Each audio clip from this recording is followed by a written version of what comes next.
O caso Mano Menezes contra Marcelo e a decisão do Fluminense. Uma análise de cabeça fria sobre essa situação logo depois da vinheta.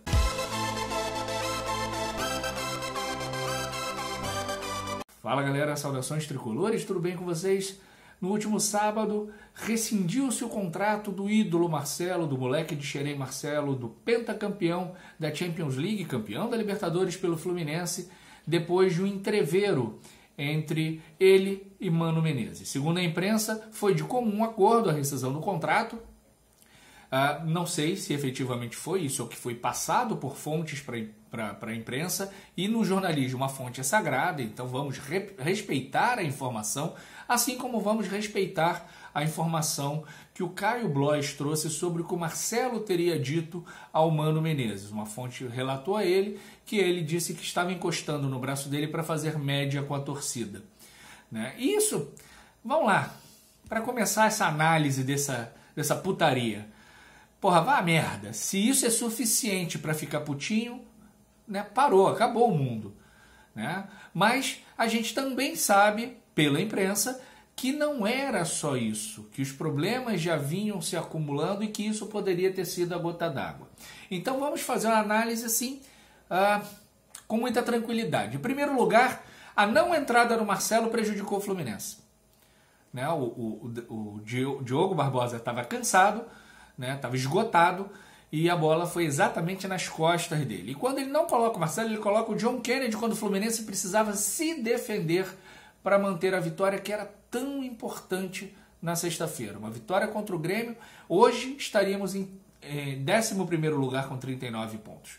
Ao contrário dos 37, fora até da zona da Sul-Americana. E tendo um jogo dificílimo contra o Inter fora de casa, cheio de desfalques.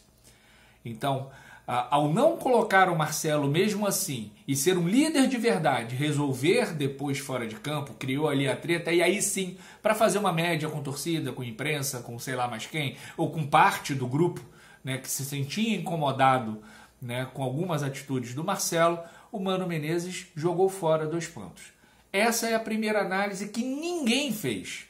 Ninguém analisou quem entrou no Fluminense quando o Marcelo não entrou. Então, essa é a primeira análise. O Mano prejudica o Fluminense ao não colocar o Marcelo em campo. E se foi isso que o Marcelo disse, não era motivo para ele não colocar o Marcelo em campo.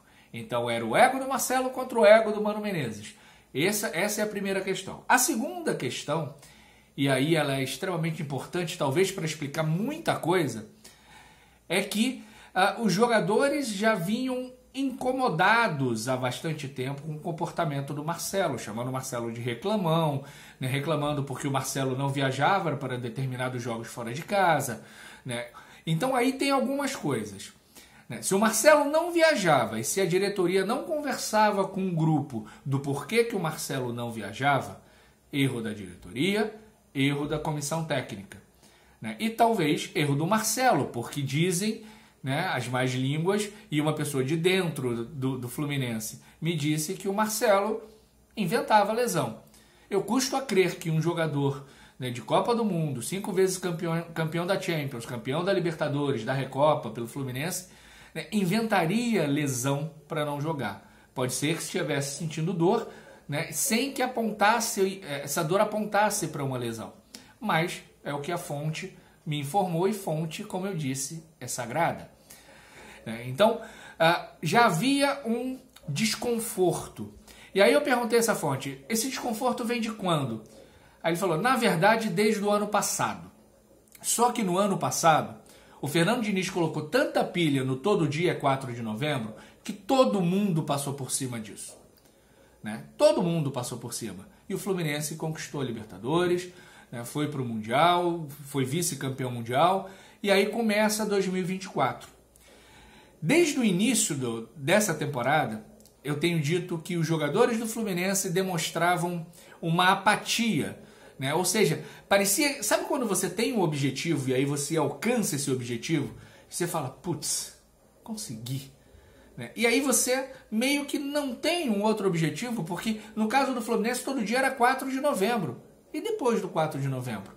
teve até um Mundial, né, que era uma coisa nova e tal, mas depois você volta para disputar estadual, você volta para disputar o Campeonato Brasileiro, a Copa do Brasil, a própria Libertadores, que o Fluminense foi bem na primeira fase, foi líder do seu grupo, foi quarto ou quinto, acho que quinto no geral da primeira fase da Libertadores. Embora não jogando no futebol como o de 2023, foi bem. Bom, então, jogadores muito abaixo do que podem render. Pode ser um efeito dessa condição de desagrado em relação ao comportamento do Marcelo? Sim.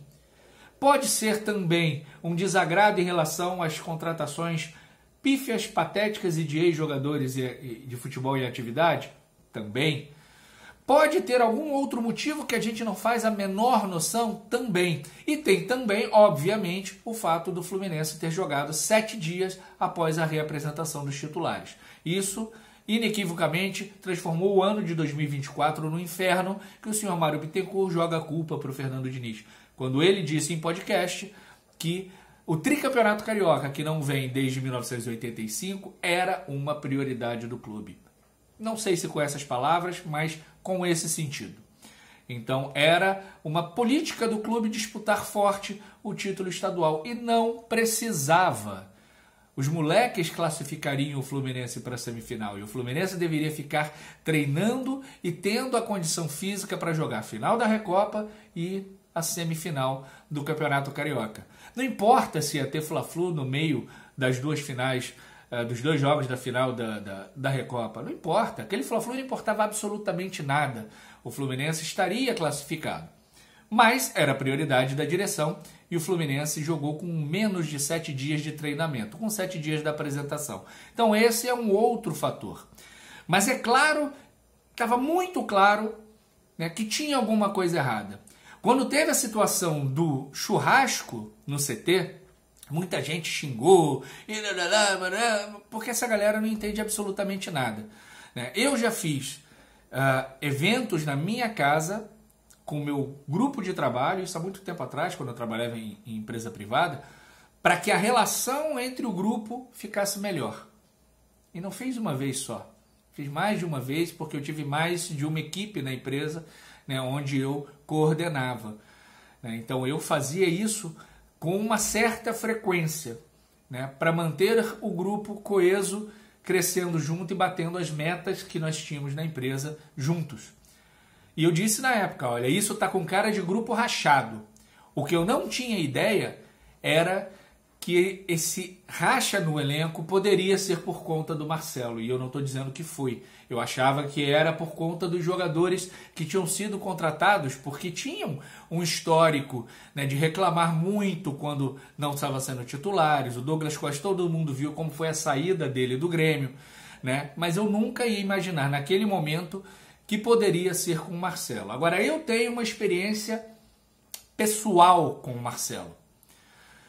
Em 2014, antes da Copa do Mundo, no verão ali de 2014, janeiro ou fevereiro, não me lembro, acho que janeiro, eu estive em Natal. E em Natal fomos fazer um passeio de bugre, né, onde se pega uma balsa. Num determinado local, que eu não vou me lembrar o nome, né, tinha gente ali com os balseiros, vamos dizer assim, e um falou assim, pô, aquele jogador da seleção cabeludo. Eu pensei no Dante, eu achei, o Dante? Ele falou, não, outro. Eu falei, Marcelo? Ele é, Marcelo. E aí são várias balsas que passam com os bugres de um lado para o outro da lagoa.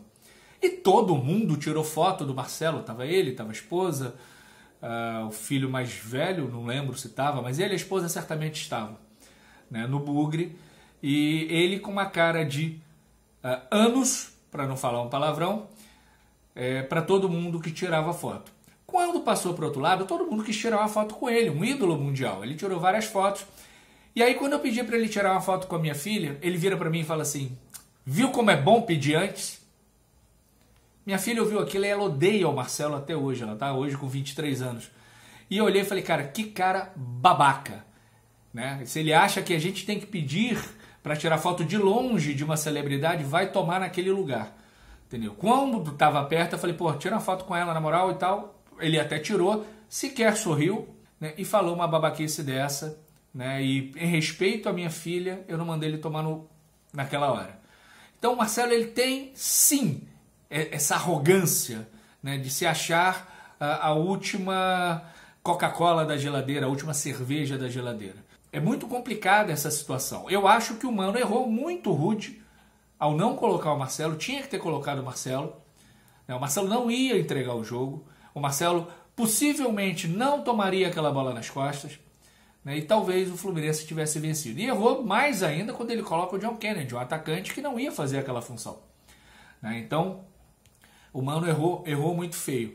Mas eu acho, aliás, eu tenho absoluta certeza que a rescisão do Marcelo ela não se dá pelo que ele falou para o Mano Menezes. Se foi aquilo, cara, impeachment do presidente, demissão do técnico, porque aquele momento ali depois se resolve. Um líder de verdade resolve isso. E sozinho, vem cá, meu querido, vamos conversar. Por que você falou aquilo? E conversa e tá numa boa.